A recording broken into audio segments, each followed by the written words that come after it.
뭐 공부를 그렇게 열심히 해가지고 밥을 못 먹었다더니 참, 예, 열심히들 하셨대요. 예, 잘못이죠. 자, 14번에 가면 주거분리와 여과작용이라고 있어요. 주거분리라는 거는 뭐를 얘기를 해요? 주거분리는, 주거분리는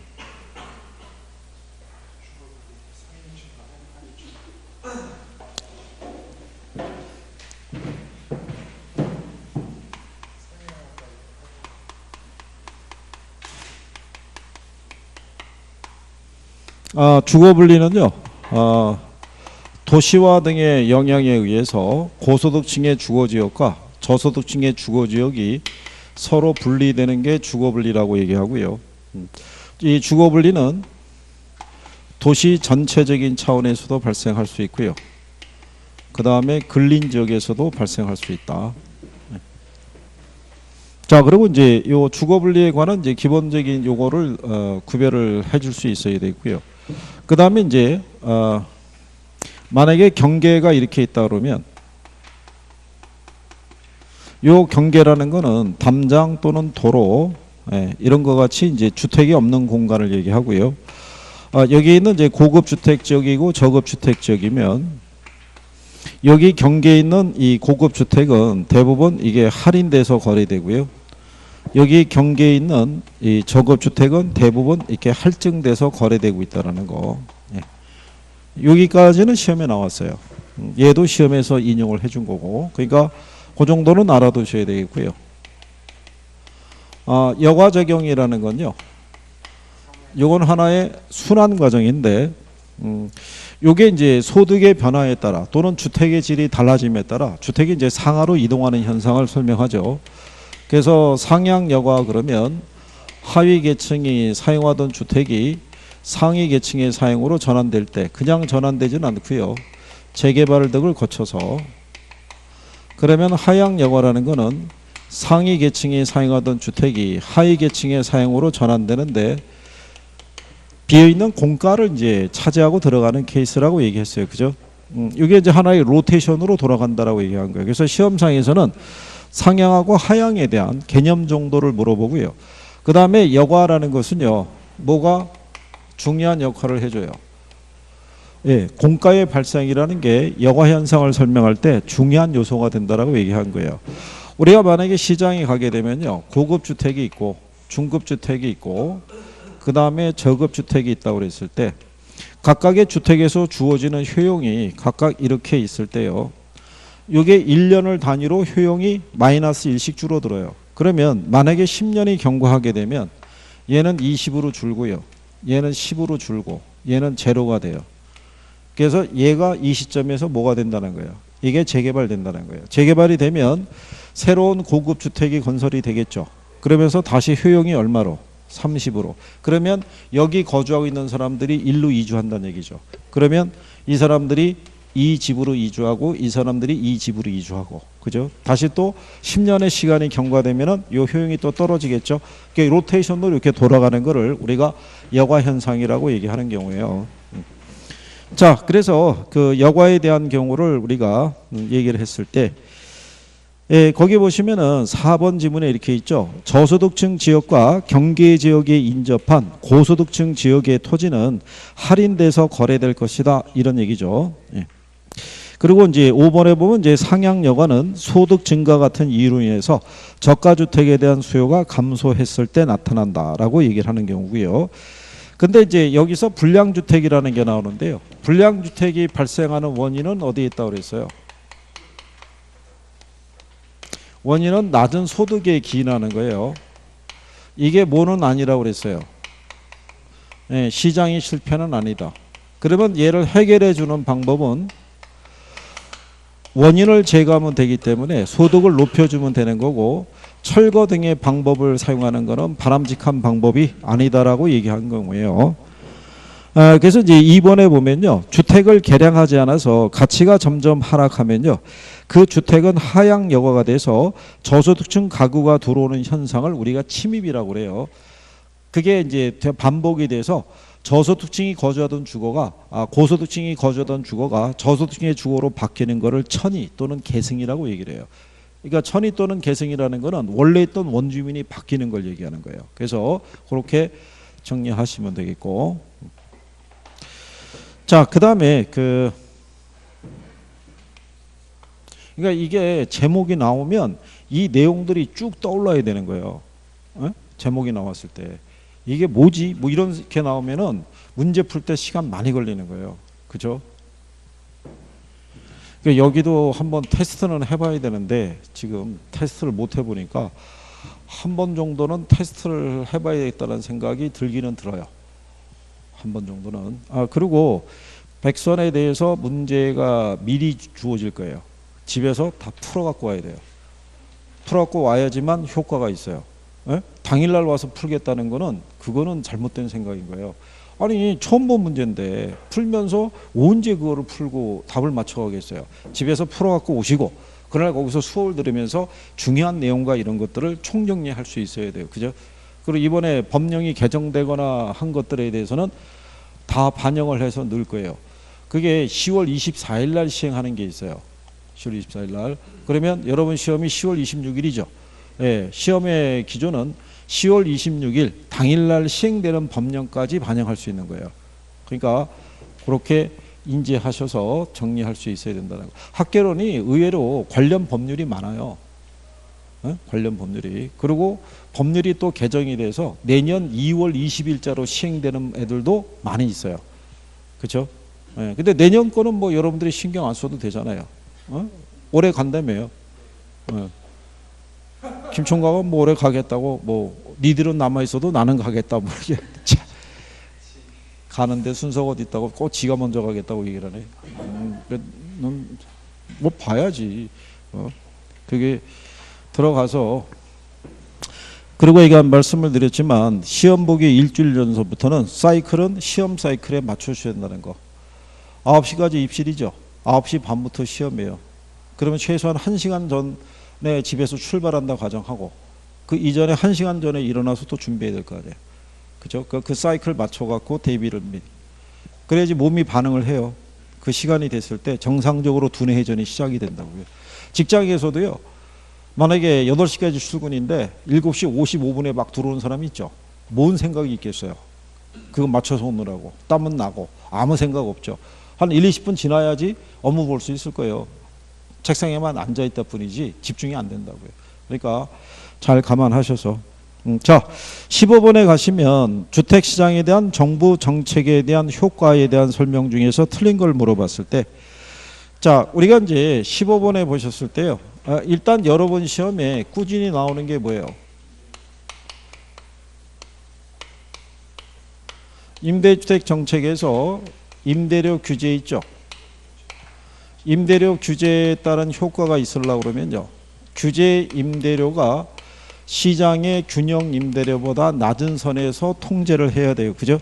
그럴 때 요 임대료 규제의 효과가 커지기 위해서는 공급이 탄력적일 때 커져요? 비탄력적일 때 커져요? 둘 중에 하나 아니에요. 탄력적일 때 커진다? 비탄력적일 때 커진다? 그래 먼저 가겠다는 우리 김총각 탄력적일 때 커져? 비탄력적일 때 커져? 비탄력적일 때 커지는 거예요. 규제를 하게 되니까 규제 임대료가 시장 임대료보다 낮죠. 그러니까 임대료가 하락하잖아요. 그러면 공급자들은 임대 사업을 안 하고 싶겠죠. 그래서 임대주택의 공급이 줄어들게 되면 임대료 규제 효과가 반감이 돼요. 비탄력적이지만 얘네들이 임대차 계약을 해지하지 못하는 시기에서는 이 효과가 나타날 수 있다는 거예요. 자, 그래서 이제 임대료 규제에 따른 거, 요 조건이 반드시 어떻게 돼요? 충족이 돼야 되고, 임대료 규제하게 되면 장기적으로 임대주택의 공급이 어떻게 된다 그랬어요? 감소한다는 거. 그리고 다른 부작용이 있죠. 질이 떨어지거나 주거 이동을 제한한다거나 요거는 반드시 정리를 하셔야겠고. 그렇죠? 그 다음에 임대료를 보조해 주는 경우 있죠. 임대료를 보조해 줄 때 보게 되면 이게 이제 수요자 보조가 있고요. 공급자 보조가 있는데 수요자 보조는 소득 보조가 있고 그 다음에 집세 보조로 나눠진다 그랬어요. 그죠? 소득 보조는 현금을 주는 거니까 효용 증대 면에서는 얘가 유리하고요. 정책적인 측면에서 임대주택의 소비를 늘리는 쪽으로 유도할 때는 집세 보조가 낫다라고 얘기를 했고요. 그 다음에 공급자 보조로 우리가 할 수 있는 게 뭐예요?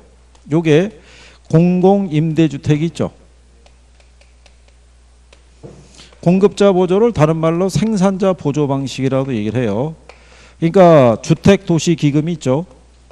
예, 주택도시기금 등을 지원을 해줘서 공공임대주택을 공급하게 하는 것을 우리가 공급자 보조 또는 생산자 보조라고 얘기를 해요. 그러면 보다 싼 임대료를 제공할 수 있는 주택이 공급이 되죠. 그래서 임대료를 안정화시킬 수 있다는 점은 장점이 되더라. 그래서 그것도 기억하시면 되겠고요. 그래서 임대료 보조는 궁극적으로 임대주택의 공급을 어떻게 해야 돼요? 증가시킨다는 거. 그래서 그거 기억하시면 되겠고요. 그 다음에 공공임대주택이라는 것은요. 이게 공공주택에 관한 특별법이 있고요. 공공주택 특별법이 있고 민간 임대주택에 관한 특별법이 있어요. 그죠? 그러면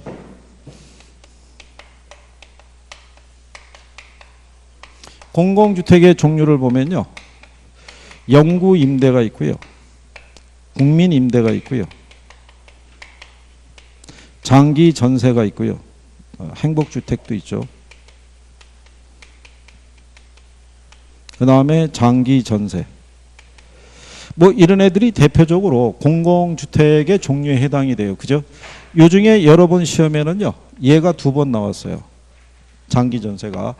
영구임대는 몇 년간 임대 준다 그랬어요? 영구임대. 에? 영구임대. 기억이 안 나면 이응이잖아요. 이응. 이게 제일 길다고요. 50년. 50년이에요. 국민임대 30년. 20년. 얘는 젊은 세대에게 공급해 주는 걸 우선으로 하고 있어요. 그죠? 자, 민간 임대주택에 관한 특별법이 있죠. 민간 임대주택에 가장 대표적으로 나오는 게 얘예요.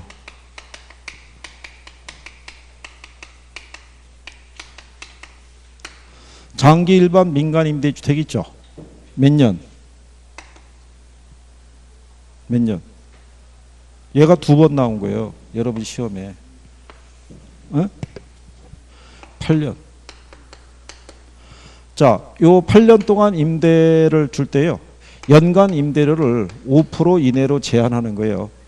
그죠? 이번에 언론에서 엊그저께 소개된 게 뭐냐면 우리나라에서 왜 임대주택을 소유하고 있는 사람 중에서 최다 소유하고 있는 사람이 594채 뭐 이렇게 소유하고 있다 그랬어요. 그죠? 그 사람들이 급격히 늘어났던 이유 중에 하나가 뭐냐면 이거를 그 임대 사업을 하면서도 그게 제도권으로 안 들어왔던 사람들을 유도하기 위해서 임대사업자로 등록을 하면은 추가 대출이 가능하게끔 허용해 줬어요. 그리고 1가구 다주택 뗄 때 주택을 처분할 때 양도세도 면세해 주고 뭐 이런 식으로 유도했다고요. 그때 갖고 있는 집을 담보로 해서 주택수를 급격히 늘렸을 거라고 추정을 하는 거죠. 어쨌든. 자, 근데 요 민간 임대주택을 하는 임대사업자 있죠. 그렇죠? 작년에 여기서 나온 거예요. 임대사업자의 업무에 해당하지 않는 게 뭐냐? 그게 대출금 알선이라고요. 대출 알선은 얘가 해줄 수 있는 게 아닌 거예요. 그죠? 근데 임대사업자는 지난번에 얘기했지만 임대료를 받을 때 현금 외에 신용카드나 에서 이 뭐죠? 체크카드라든가 또는 직불카드, 선불카드로도 임대료 받을 수 있다라고 얘기했어요. 그죠? 기억하시죠? 거기다가 민간 임대주택 사업자들은요. 임차자들에 대한 정보를 확인할 수 있는 권리가 주어져요. 필요하면 누구에게? 국토교통부 장관에게 요청할 수 있어요. 그 조건이 충족되는 사람에게만 임대를 줄 수 있다는 얘기죠. 그러면 임대 사업을 하게 되면 보증금을 받겠죠. 예, 그러면 그 보증금에 대한 보증을 갖다가 가입을 해야 돼요. 그게 24일자로 시행을 하는 거예요. 그게. 자, 그런데 필요하면은 임대 사업자를 지원하기 위해서 예를 들어서 그 LH 공사 있잖아요. 그래서 토지주택공사라든가 또는 주택도시보증공사들이 업무상의 지원을 해줘요. 지원을. 그럼 지원을 해줄 때 이 사람들이 임차인에 대한 명도라든가 퇴거 등에 대한 것도 지원해 줄 거야, 안 해줄 거야? 거기도 다 해주는 거예요. 거기까지도. 그래서 그런 것까지는 정리가 다 돼 있으셔야 돼요. 그래서 이제 공공임대주택에 대해서는 이게 이제 필요한 거예요. 시장에 만약에 민간 임대주택이 있는데 공공주택의 공급이 많이 되면은 민간 임대주택 시장에서 임대사업자들이 임차자들에게 조세를 전가하거나 하는 부분들이 많이 줄어들 수 있겠죠. 그러니까 탄력성을 크게 해줄 수 있다는 거예요. 그래서 이제 15번에 보시면 4번 지문에 정부가 공공임대주택을 공급하면 사적 시장에서 임차인들에게 조세가 전가되는 현상이 심해질 수 있다는 게 틀린 거예요. 오히려 완화시킬 수 있다. 그게 답이다라고 보시면 되겠죠. 그리고 2번 지문에 나와 있지만 정부가 규제하는 임대료의 상한이 시장 균형 임대료보다 높아지면은 시장에는 아무런 변화가 없다라고 얘기했어요. 그것도 시험에서 인용한 것이니까 그렇게 구별할 수 있으시면 되겠죠. 자, 그래서 이제 그런 내용 정도를 구별할 수 있으시면 되겠고요. 그 다음에 이제 16번에 가게 되면요. 부동산 금융에 있어서 저당의 유동화 및 증권화에 관한 설명 중에서 관련성이 적은 것을 물어봤어요. 그죠? 근데 이제 지난번에 설명해 드렸지만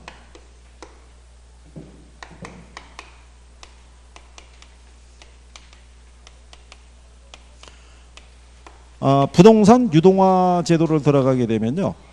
부동산에 대한 유동화하고 그 다음에 뭐가 있다고 얘기를 해요. 증권화. 제목을 이렇게 따로 나눌 수 있는데 우리나라 현행 법률에서는 유동화하고 증권화를 같은 거로 보는 거예요. 그러니까 우리는 따로 구별한다, 안 한다. 안 한다고 보시면 되겠죠. 자, 여러분들이 금융을 배우셨을 거 아니에요. 그죠? 금융이 일반적으로 자금을 융통하는 거잖아요. 그죠? 그러면 자금을 융통할 때 일반적으로 배우시는 부동산 금융의 대표적인 게 뭐예요? 주택금융이죠. 그래서 지난주에는 여러분들이 주택 소비금융하고 그 다음에 주택개발금융이 있다 그랬어요. 그죠?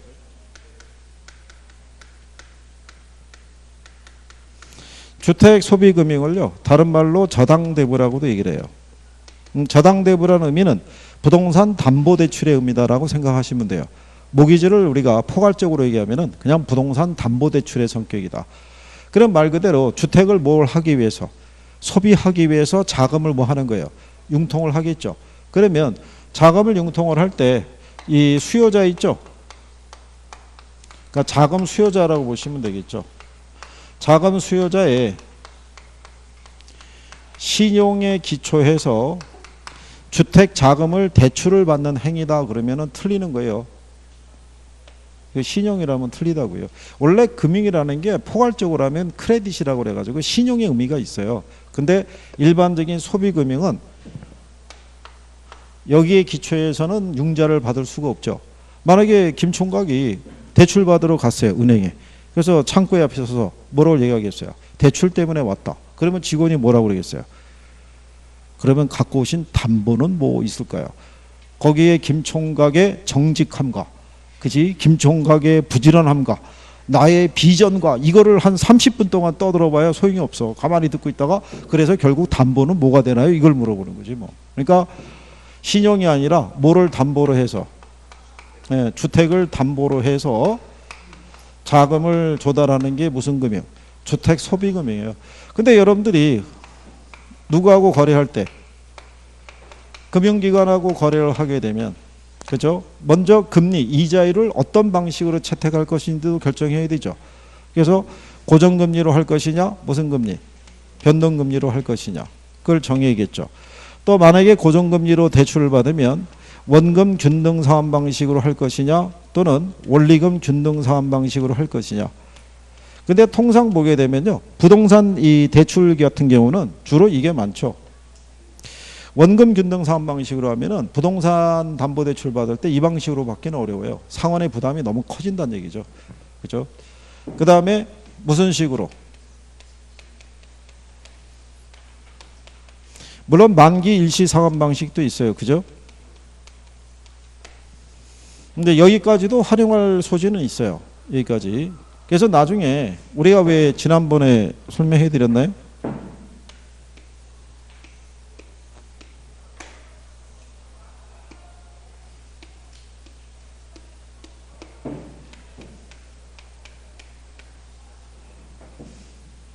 선이 이렇게 수평으로 그어져 있죠. 네. 무슨 방식이라 할 수 있어요?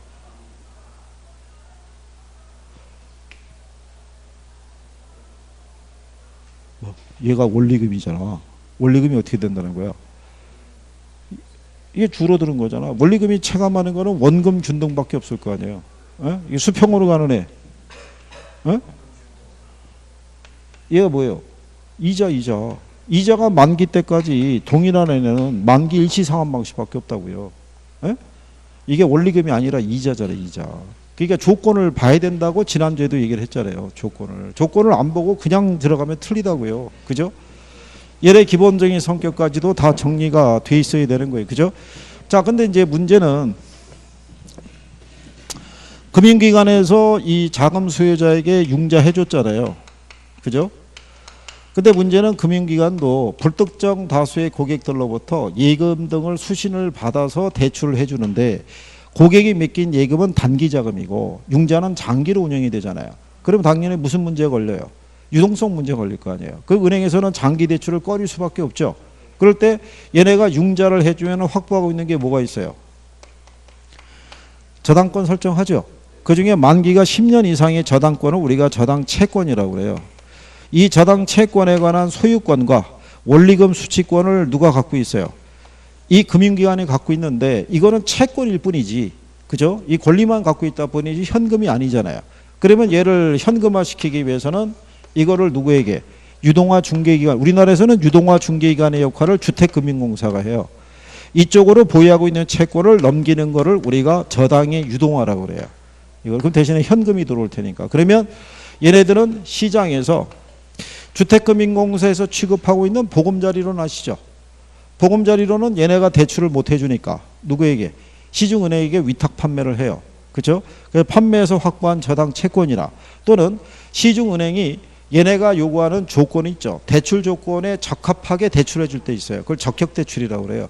그 조건을 충족시킨 채권을 사들여서 그거를 기초로 누구에게? 투자자에게 증권을 발행해서 판매하겠죠. 이거를 우리가 저당의 증권화라고 그래요. 그러니까 현재 우리나라 구조에서는 이 저당권을 갖다가 유동화시킬 수 있는 거는 증권의 형태를 빌려서만 유동화할 수 있다는 거예요. 그래서 우리나라에서는 유동화하고 증권화가 지금 같은 개념으로 보는 거예요. 그래서 저게 가능하다 그러면요. 저당의 유동화는 주택금융이나 기타 부동산 금융의 활성화에 큰 기여를 할 수 있다라고 얘기를 하고요.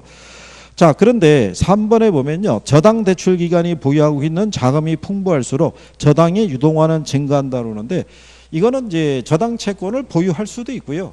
예, 만약에 자금상에서 뭐 유동성의 문제가 조금 있으면 그거를 이제 운영할 수도 있죠. 근데 필요하면 뭐 굳이 운영할 필요가 없죠. 수익은 채권을 갖고 있는 게 더 유리하니까 이자 수익이 더 크다는 얘기죠. 예, 그래서 저게 시중은행에다가 보험자리론 판매를 위탁 판매하더라도 시중은행에서는 굳이 그거를 목숨 걸고 팔아줄 이유는 없어요.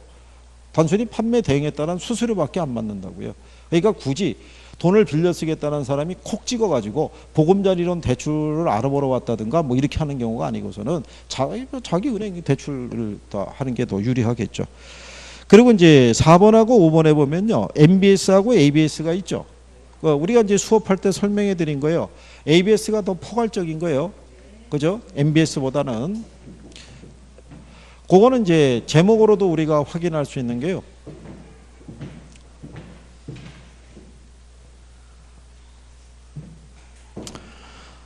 우리가 이 부동산 유동화 제도를 보면요. 자산 유동화 제도라고 있고요.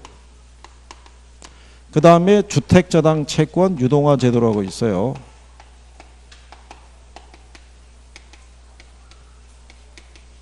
이 자산 유동화 제도를 기초로 발행이 되는 게 자산 유동화 증권 또는 자산 담보 증권이라고도 얘기를 해요. 그리고 요 주택 저당 채권의 기초에서 발행하는 거를 주택 저당 채권 주택 저당 증권이라고 보시면 되겠죠. 이게 MBS예요.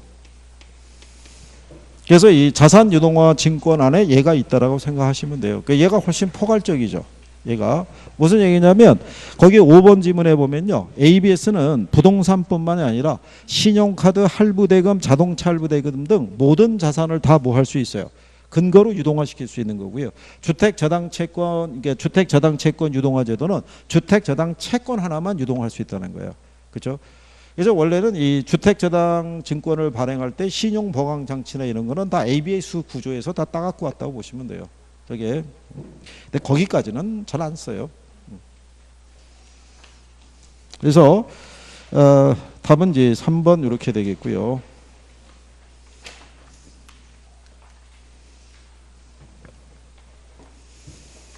17번에 보면요.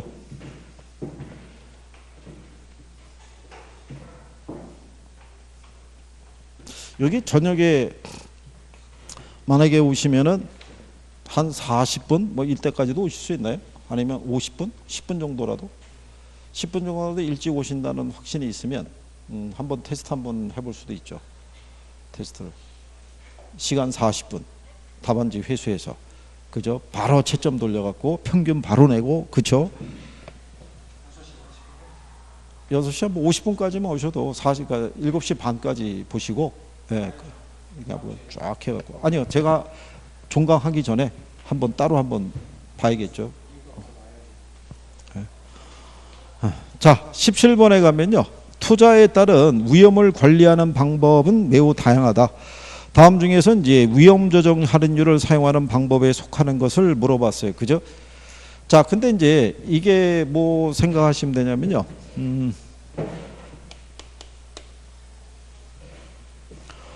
여기서 얘기하는 투자자는요. 위험 회피적인 투자자라고 그랬어요. 그죠?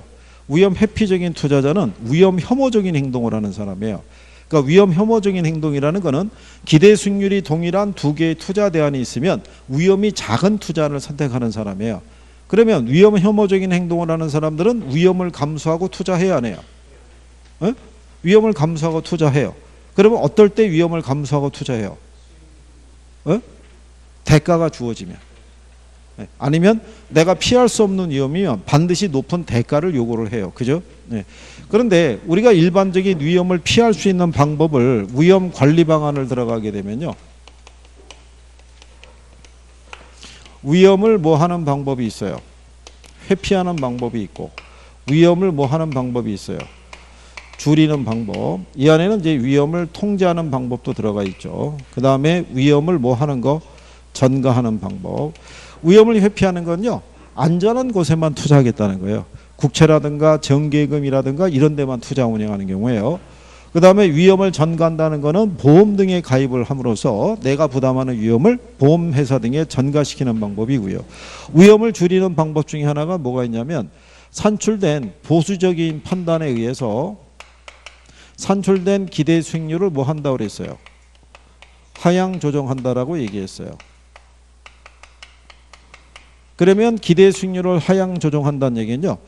위험하고 수익은 일반적으로 비례관계거든요. 그러니까 투자자가 얻는 수익이 작아지면 모두 작아진다는 얘기예요. 위험도 작다 이런 얘기죠. 근데 부를 극대화할 수 있는 방법은 아니고요. 그 다음에 위험 조정 할인율을 사용하는 방법이죠. 위험 조정 할인율을 사용할 때는요. 내가 부담하는 뭐가 커지면 위험이 커지면 위험 할증률을 어떻게 돼요? 높여서 대처하는 거예요. 그러면 투자자의 요구 수익률이라는 게 무위험률 플러스 뭐로 돼 있어요? 위험 할증률로 돼 있으니까 내가 부담하는 위험이 커지면 뭐가 커지는 거예요? 요구 수익률이 커지는 거예요. 그래서 요구 수익률을 상향 조정해서 대처하는 방법이다 이런 얘기예요. 그래서 이제 위험 조정 할인율을 사용하는 방법에 속하는 거는 5번 지문에 위험이 증가할 때 요구 수익률을 상향 조정한다라고 해놨죠. 예, 그거 얘기하는 경우에요. 그리고 4번에 가면 수익은 가능한 한 낮게 비용은 가능한 한 높게 추정하게 되면 산출된 기대 수익률이 그만큼 낮게 조정이 되겠죠. 그거 얘기하는 거예요. 그래서 하향 조정하는 경우를 얘기하는 거고요. 물가 상승률만큼 임대료가 인상이 되도록 계약을 체결하는 거는 위험을 전가하는 거. 임차자에게 그런 내용인 거죠. 위험한 투자를 제외하는 거는 뭐예요? 위험을 회피하는 거. 그 다음에 위험 요소가 변함에 따라 투자 결과치가 어떤 영향을 받는가를 분석하는 것은 위험을 통제하는 방법이 있죠. 그게 민감도 분석이에요. 민감도 분석 또는 감응도 분석을 나타내는 거예요. 그죠? 그래서 위험을 관리하는 뭐 이런 것들도 기본적으로 정리를 해 두셔야겠고요.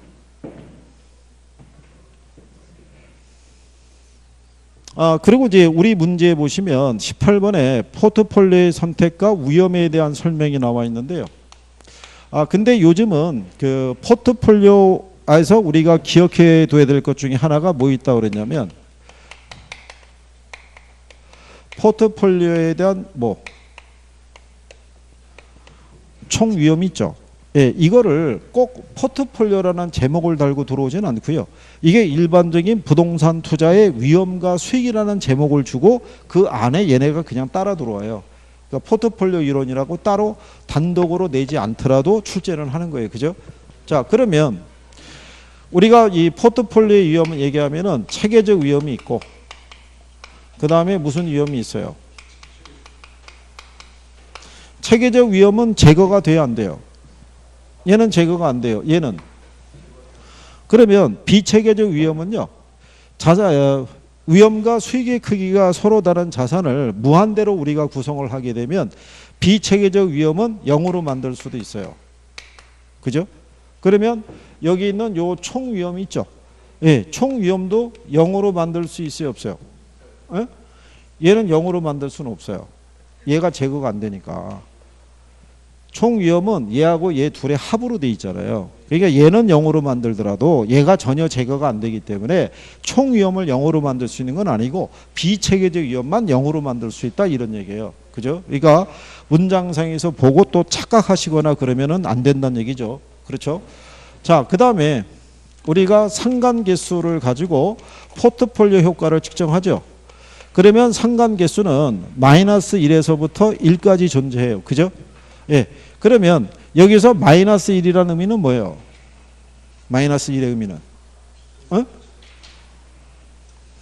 마이너스 1이라는 건요. 두 개의 자산의 수익의 움직임이 100% 반대로 움직인다는 거예요. 100% 반대. 그러니까 여기가 위험 분산 효과가 어떻게 돼요?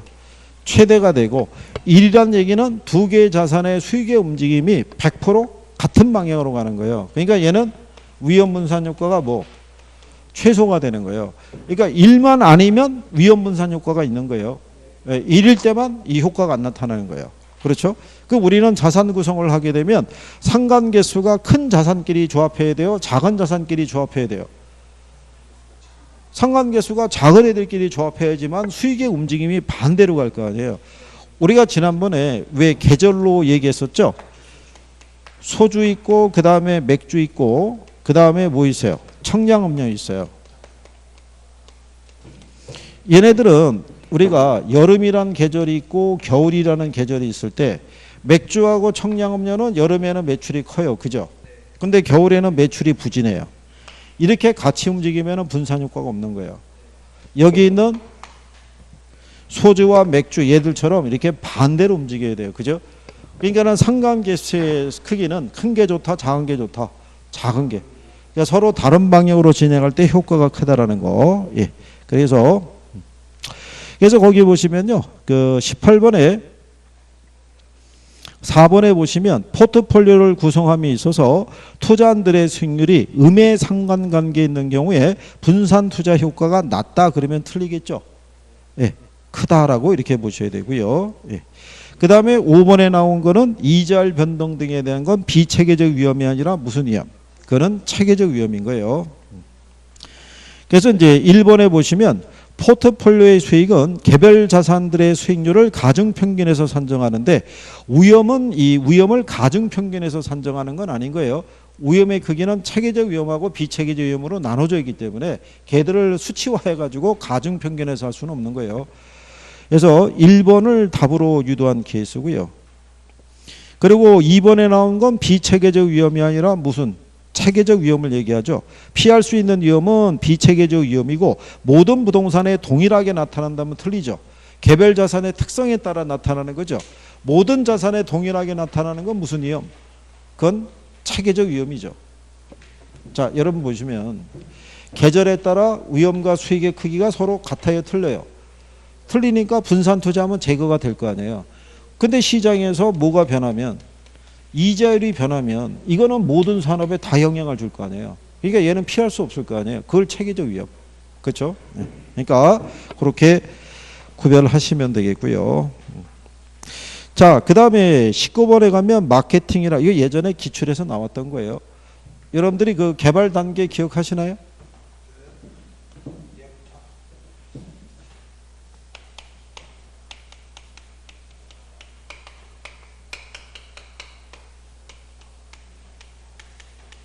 이게 마케팅인데요. 이게 마지막에 있다고도 얘는 무슨 단계? 아이디어, 초기 구상 단계에서부터 마케팅은 진행을 하는 거기 때문에, 그래서 일반적으로 임대활동은 개발사업 마지막 단계에서 이루어지는 것이 바람직하다 그랬으니까 틀렸다, 이런 얘기죠. 예, 그래서 이런 정도의 난이도로도 출제를 해요. 이 난이도로도. 여러분들이 아마 시험장에 가시게 되면요, 제가 볼 때 공부 좀 하셨으면 15개 정도는 기본 맞을걸요. 15개. 매년 공부 하나도 안 하고 들어간 왜 그 사회생활 하시는 분들 있죠. 직장인 분들이나. 이런 분들이 가서 보시면 한 10개 맞아요. 공부 하나도 안 하고 들어가도 상식적으로 그날의 기분에 따라, 그죠? 뭐 활용을 해갖고 옛날에 학창시절에 시험 봤던 경험을 되살려가지고 아주 유쾌하게 딱 풀려서 15개. 그러면 이제 주변을 물어보면요, 1년을 죽어라고 한 사람이 20개 맞았다는데 아무것도 안 한 내가 15개 맞았다는 것에서 엄청나게 고무가 되죠. 그래서 그 다음에 한 3월쯤에 보모도 당당하게 학원으로 입성을 하죠. 다 죽었어 이러면서, 그죠? 그리고 3년째 못 죽이고 계속 있는 거죠. 올해는 떠날 거라고 예상을 하지만 어쨌든 그게 쉽진 않아요. 처음에 이게 그냥 대충 볼 때하고 내가 심혈을 기울여서 풀 때하고는 또 틀린 거예요. 그게 막상 해보면. 그래서 근거 없는 자신감으로만 아주 그냥 풍족한 사람들이, 이게 이 공부도 똑같아요. 인강을 듣든 뭐하든 간에 초반에 있죠. 11월 달부터 해서 1월 달, 2월 달까지는 접속률이나 이런 게 무지장이 높아요. 3월 달 이후가 되면서부터는 급격히 떨어지기 시작해요. 이제는 내일 하지. 지치기 시작하는 거죠. 이게 게임하는 거랑 틀리잖아요. 그죠? 그 화면 모니터 있는 사람들이 자기 좋아하는 배우가 나와서 강의하는 것도 아니고, 그러니까는 그거 듣고 있어요. 얼마나 피곤하겠어요. 그죠? 그러니까는 뭐 진행은 안 되고, 그러다가 이제 그 공부의 황금기를 보내죠. 보내고 나니까 시험이 다 간 것 같고, 한 거는 없고, 안 봤으니 다 까먹었고, 그러니까 다시 또 처음부터 하자니 지겹고, 그렇게 하는 거예요. 그러니까는 이게 인강을 통해서 학교 가려고 그러면 진짜 강한 의지가 있어야 돼요. 절박함이라는 것도 있어야 되고, 그죠? 그리고 주변 환경이 공부에만 매진할 수 있게끔 서포트를 해줘야 돼요. 공부 외에는 다른 걸 신경 안 쓰게끔. 그래야지만 가능할 수 있을 거예요. 그래서 근데 뭐 우리도 여기 뭐 되겠죠. 뭐 젊은 친구들이 뭐 공부에 열중하느라고 밥도 못 먹을 정도로 열심히 했다는데 참.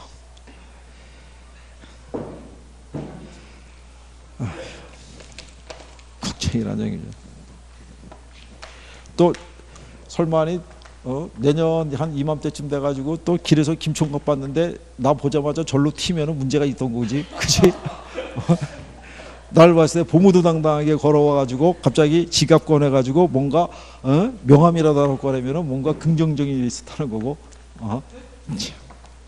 어디나 도시는 좁아, 어디선가는 만나게 돼 있어, 어디선가. 옛날에 초창기 때 그런 거 많이 겪어봤어요. 옛날에 학원들이 이렇게 많지가 않아가지고요. 예, 여기서 떨어지면 다른 지역으로 가거나 뭐 이런 경우도 있었는데, 근데 선생들도 다 옮겨 다니면서 강의하잖아요. 그래가지고 그 학원 건물 엘리베이터에서 만난 적이 있어요. 누군가가 계속 벽을 보고 있어가지고 이제 이 양반은 뭐지? 그랬는데 결국 왜냐하면 같은 층에서 내려야 될 거 아니야, 학원에서. 그러니까 내려야 되니까 어쩔 수 없이 몸을 돌려야 되잖아요. 그러니까 참 어쩐 일이세요? 어쩐 일이긴 강의하러 다니죠. 그러니까 그래서 봤던 적이 있죠. 참. 근데 이제 모든 분들이 그렇지만 거기 가서 할 때는 다 처음 공부한다고 얘기를 해요.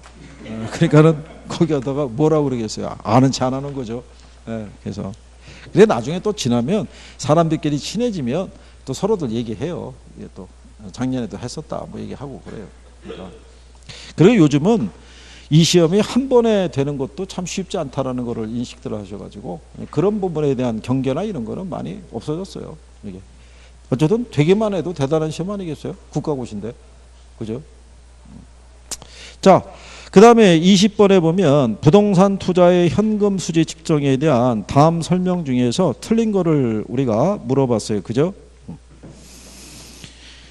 자, 요 현금 흐름에 대한 건요, 시험상에서 잘 인용이 되기 때문에 분명하게 정리는 되셔야 돼요. 그죠?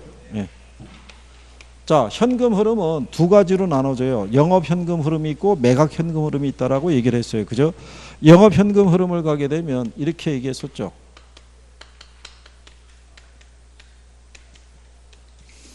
여기에서 이제 일반적으로 이거를 빼죠. 요거 순서 정도는 구별할 수 있어야 돼. 이게 영업 현금 흐름에 관한 거고요. 매각 현금 흐름에 관한 거는요, 매도 가격이라는 것이 있고요. 그죠? 경비를 빼게 되면은 그 다음에 뭐가 나와요? 순 매도액이 나오고요. 그 다음에 전하고 뭐가 있어요? 후가 있어요. 그래서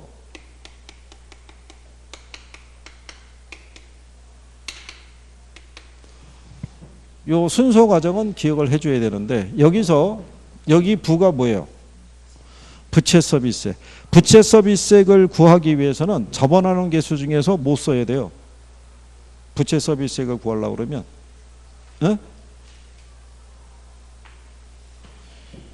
여기서 부채 서비스액을 구하려고 그러면 저당상수 써야 돼요. 그죠? 여기 미가 미상환 저당잔금이죠. 미상환 저당잔금을 구하려고 그러면 뭐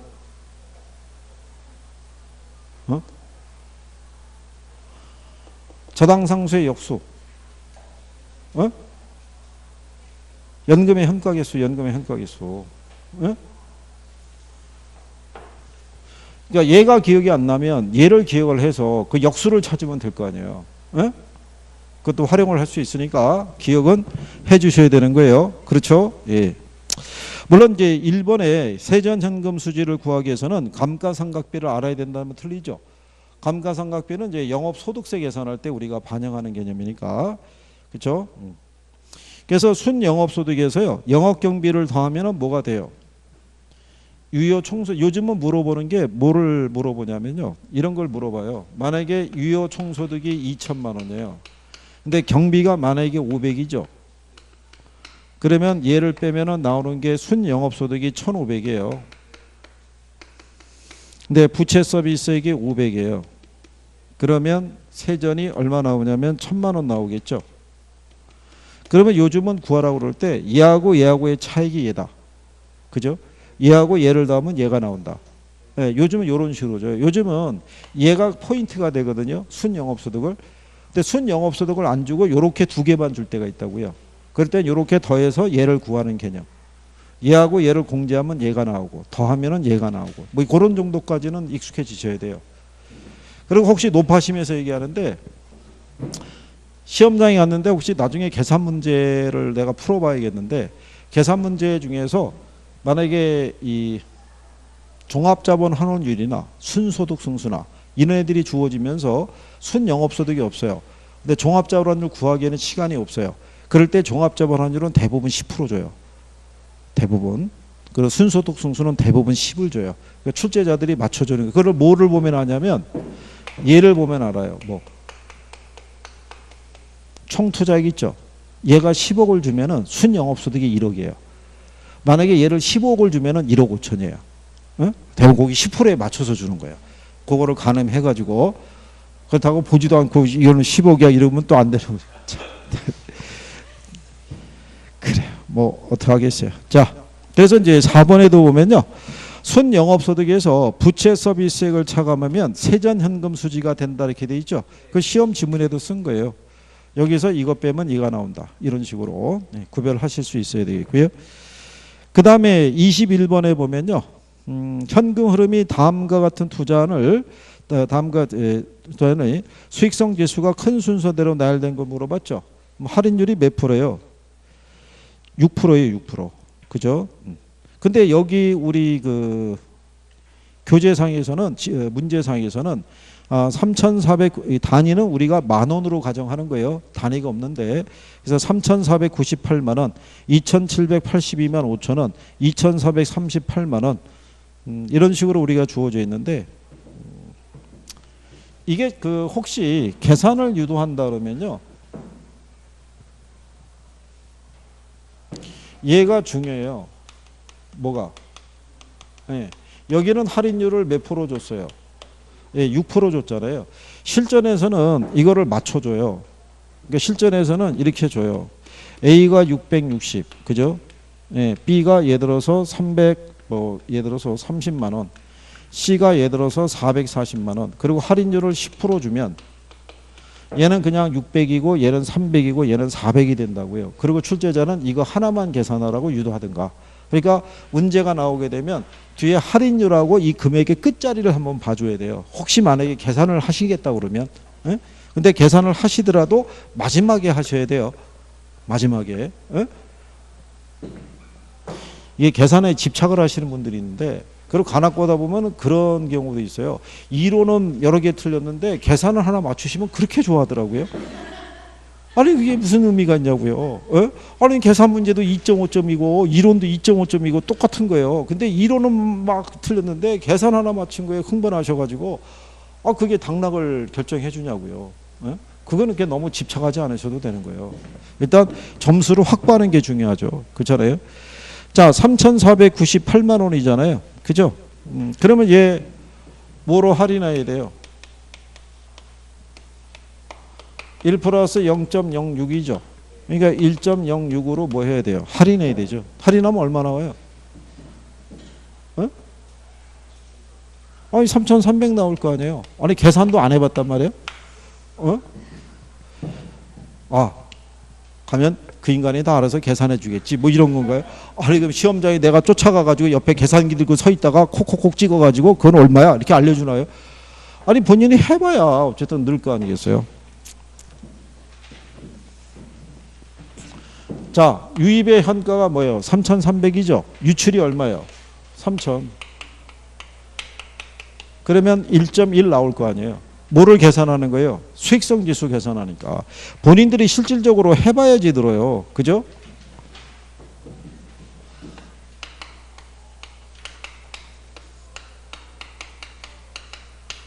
이거 이제 또 할인을 해서 계산을 하시게 되면은 2,625만 원 이렇게 나와요. 그러면은 얘는 금년의 현금 지출이 얼마예요? 2,500이잖아요. 그렇죠? 그래서 계산을 하게 되면 뭐 1.05 뭐 이렇게 떨어진다고요.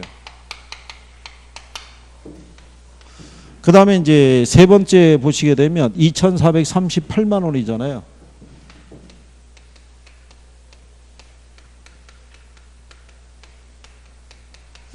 얘 계산하시게 되면은 2,356만 원 나오고요. 그러면 얘는 유출이 얼마냐면은 2,000이에요. 그죠? 그렇게 해서 계산을 하시게 되면은 수치가 1.17 뭐 이렇게 떨어져요. 마지막에는 1.11 이렇게 나오고요. 그러면 수익성 지수가 가장 큰 순서대로 하게 되면 C가 일단 제일 크고요. 그 다음에 D, 그 다음에 A, 그 다음에 B, 그래서 4번 순위 나와요. 근데 요즘은 왜 이거 수익성 지수 계산하는 걸 잘 안 주냐면요. 끝자리를 안 맞춰주면 4개를 계산을 다 해야 돼요. 그러니까 뭐가 많이 걸리는 거예요. 일단 시간이 많이 걸리는 거예요. 그죠? 그러니까 그 다음에 22번에 보면요. 어떤 투자 대상 부동산으로부터 현재 현금 유출은 3억 원이고요. 1년 후 유입의 미래 가치가 3억 3천이 예상이 될 때 내부 수익률과 타당성 여부는 무엇이냐를 물어봤죠. 그 내부 수익률 어떻게 계산한다 그랬어요? 3억 분의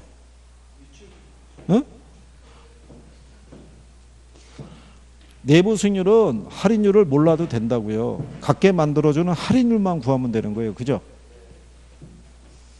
내가 유입이 된 게 얼마예요? 원래는 여기서 내가 3천이 지출이 됐죠. 그리고 얼마 들어왔어요? 3,300. 두 개 크기를 갖게 만들어주는 뭐를? 내부 승률을 우리가 구해야 된다 그랬을 때 1년이라는 가정이라고 그러면요. 이걸 원래 이제 식을 변형을 이항을 시켜 갖고 계산하면 되는데 그렇게 할 필요 없이 그냥 이거 3,000이잖아요. 3,300이죠. 3,300하고 3,000의 차이가 얼마야? 3,000분의 300 하면 10이죠. 10. 그럼 10%예요. 10%. 그러면 내부 승률이 요것보다 크죠. 네, 그러면 타당성이 있는 거죠. 무슨 말인지 아시겠어요? 저 식을 세워서 만들어서 대입하고 그럴 필요 없는 거예요. 그냥 간단하게 단순 대입해서 계산하면 돼요. 네? 그래서 혹시 올해 여러분 시험에 저거를 구하라고 다시 한번 출제가 한번 나온 적이 있어요. 저게 유입이 얼마냐면은 6천, 유출이 5천. 그럴 때 내부 승률을 구하시오 이렇게 된 거예요. 그러면 6천하고 5천의 차이가 얼마예요? 1000이잖아요. 5천분의 1000 하면 20% 아니에요. 그 내부 승률 20%. 그게 답이었다고요. 그러니까 암산으로 되잖아요. 암산으로. 자, 23번에 보시면요. 가격 공시 제도에 관한 다음 설명 중에서 틀린 거 물어봤어요. 그죠? 우리 요거는 지난번에 설명해 드렸는데 우리가 토지 보면요. 표준지 공시지가가 있고 뭐가 있어요? 예, 개별 공시지가가 있고요. 주택도 가게 되면 단독이 있고 단독도 표준이 있고 뭐가 있어요? 예, 개별 주택이 있고 그 다음에 무슨 주택이 있다? 공동주택. 여기서의 표준주택이나 표준지의 역할은 뭐냐면요. 개별 공시지가나 개별주택 가격을 산정할 때 기준으로 활용하는 애들이에요. 주택시장에 대한 과세 정보를 제공해주고 지가 정보를 제공해주는 건 얘네들이라고요. 그죠? 그래서 거기 23번에 보면 3번에 표준주택 가격은 국가 지자체 등의 기관이 과세 등의 업무에 관련해서 주택 가격 산정할 때 그 기준으로 활용할 수 있는 건 표준주택 가격이 아니고요. 누가? 개별주택 및 공동주택 가격이라고 보시면 되는 거예요. 그래서 그렇게 구별을 할 수 있으시면 되겠고요. 그래서 우리가 1번에 보시면은 개 들어간 애들만 다 C라고 그랬어요. 그죠? 기억하시죠? 그래서 그렇게 정리하시면 되겠고요. 예, 그 다음에 이제 뒤로 넘어가셔서 24번에 보시면 저당 상환 방법에 대한 설명 중에서 옳은 거를 물어봤어요. 근데 요거는 이제 늘상 말씀드렸지만 상환 방법은 중요한 거예요. 자, 원금 균등 상환 방식 있죠? 얘는 원리금이 어떻게 된다고 그랬어요? 원금 균등에서의 원리금. 이건 체감하는 거고 원리금 균등에서는 얘가 균등하죠. 네, 그 다음에 점증이 있죠. 여기는 뭐 한다 그랬어요? 체증. 근데 여기 있는 원리금 균등은 균등하지만 이 안에서 원금은 시간이 갈수록 뭐 하고요? 증가하고요. 이자는 감소한다는 거. 요거는 뭐 기본적으로 구별이 되셔야 돼요. 그래서 24번에 1번에 보면 원금 균등 분할 상환저당은 원리금 지불액은 점점 감소하는데 원금 상환분은 일정하기 때문에 잔금 비율은 기간의 경과에 따라 일정하게 감소한다고 그러죠. 그러니까 원금 균등에서는요. 대출 기간의 절반이 지나면 원금도 절반이 상환되는 그런 구조다. 이렇게 생각하시면 되겠고요. 그렇죠? 그리고 2번에 보면 원리금 균등 분할 상환 저당은 원리금 지불액이 저당 기간 동안 일정하며 원금 상환 곡선은 기간의 경과에 따라 체감하는 게 아니라 체증한다는 얘기죠. 그래서 우상향하는 그런 기울기를 갖고 있더라. 그래서 그렇게 정리하시면 되겠죠. 자, 그 다음에 25번에 가면은 주택담보대출에 대한 설명 중에서 틀린 것을 물어봤을 때요. 주택담보대출을 하게 되면 고정이자율로 대출해 줄 수도 있고 뭐로? 변동이자율로. 그러면 고정이자율은 대출 초기서부터 뭐가 도래할 때까지 만기가 도래할 때까지 이자율이 동일하게 적용되는 게 무슨 이자율? 그게 고정이자율이고요. 변동이자율은 고정이자율보다 무슨 초기 이자율은 낮은 편이죠. 근데 사전에 약정한 바에 따라 일정한 기간마다 뭐를 조정할 수 있어요? 금리를 조정할 수 있죠. 그래서 변동이자율에서는 뭐가 중요해요? 이 조정 주기가 중요한 거예요. 이 조정 주기가 짧으면 짧을수록 이자율 변동 등에 따른 리스크를 누구에게? 차입자에게 전가시킬 수 있는 거예요. 그죠? 자, 그래서 이 변동 이자율에서는요, 기준금리가 있고 무슨 금리? 일정한 기간마다 뭐를 조정하는 거예요? 기준금리를 조정하는 개념이죠. 예. 그래서 이제 우리가 기준금리로 쓰는 게 뭐 쓴다고 그랬냐면요, CD 또는 뭐 코픽스 있죠. 그래서 25번의 1번을 보면 코피스 연동 주택담보대출은 변동금리부 주택담보대출이다라고 얘기를 하죠. 예, 그랬을 때 4번에 보면요, 변동금리부 주택담보대출의 이자율의 조정주기가 짧을수록 이자율 변동의 위험은 차입자에서 대출자로 전가된다니까 바뀐 거죠. 대출자에서 누구에게로? 차입자에게로. 네. 그래서 이제 그렇게 구별하시면 되겠고요. 그리고 26번에 가격원칙이 있는데요. 가격원칙에 대한 것 중에서는 우리가 기본적으로 알고 들어갈 애들이 뭐 있다고 그랬어요? 가격원칙에서. 예. 균형의 원칙. 그 다음에 뭐? 얘는 내부 측면의 대표적인 거고 외부 측면의 대표적인 거라고 그랬죠. 균형의 원칙을 토대로 무슨 감가를? 기능적 감가. 적합의 원칙을 매개로 뭐? 경제적 감가 판정할 때 얘네가 기준이 된다는 거. 그런 정도는 정리가 돼 있어야 돼요. 그래서 거기 26번에 3번에 보면 적합의 원칙은 대상 부동산이 외부 환경에 적합하는 문제랑 관련이 있다라고 얘기를 해요. 그죠? 그리고 외부성의 원칙은 외부 환경이 대상 부동산에 어떤 영향을 미치는가 하는 문제하고 관계가 되더라. 요거 수업 시간에 한번 적합의 원칙하고 외부성의 원칙을 비교해서 한번 설명했었죠. 예를 들어서 고급 주택 지역에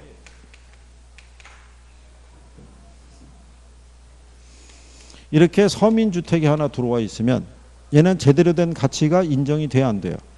안 된다고요.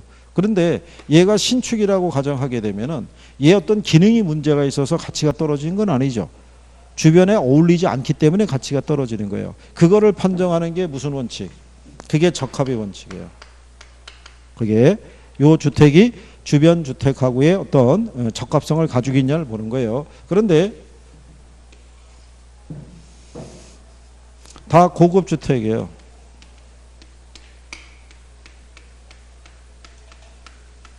그런데 여기는 생태 공원이 조성이 되는데요. 여기는 쓰레기 처리장이 들어간대요. 그러면 이 주거 환경과 관계없는 외부 요인에 의해서도 감가는 발생할 수 있어요, 없어요? 그게 외부성의 원칙이에요.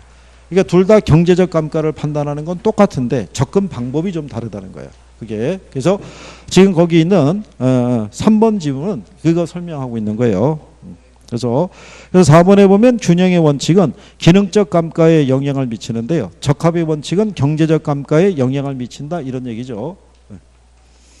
여기 틀린 거는 1번을 줬는데요. 틀린 게 뭐냐면 최이용의 원칙이란 합리적이고 합법적이고 물리적으로 채택 가능성이 있으며 최고의 가치를 창출하는 이용을 말한다고 그랬는데 이게 틀린 이유가 뭐라는 거예요? 최이용의 원칙이 아니라 최이용 이용을 얘기한다라고 얘기하잖아요. 그죠? 근데 그거는 잘못된 표현인 거예요. 자, 예를 들어서 이런 거예요.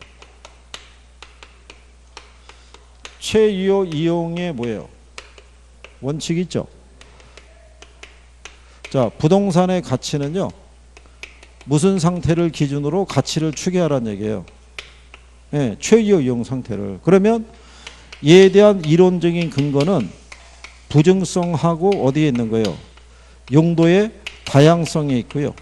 그러면 얘가 최이용 이용 상태인지 아닌지를 판정하는 뭐가 있어야 돼요? 기준이 있어야 될 거 아니에요. 그게 다 들어간다고 이게. 에?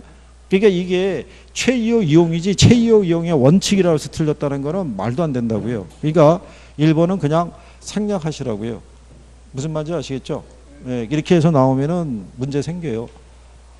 최이용의 원칙이라는 게 저 조건을 다 충족을 하는 게 그 상태를 보고 판단하는 게 최이용 이용의 원칙인데 그거를 원칙이 들어갔다 안 들어갔다를 갖고 틀리다고 할 수는 없어요. 그냥 참고하셔도 돼요. 무슨 말인지 아시겠죠? 예, 그래요. 그 다음에 잠깐 쉬어야겠군요. 잠깐 쉬었다가 표정이 아까부터 계속 쳐다보는 이유가 쉴 때가 되는데 왜 안 쉬는 거야? 계속 그럼.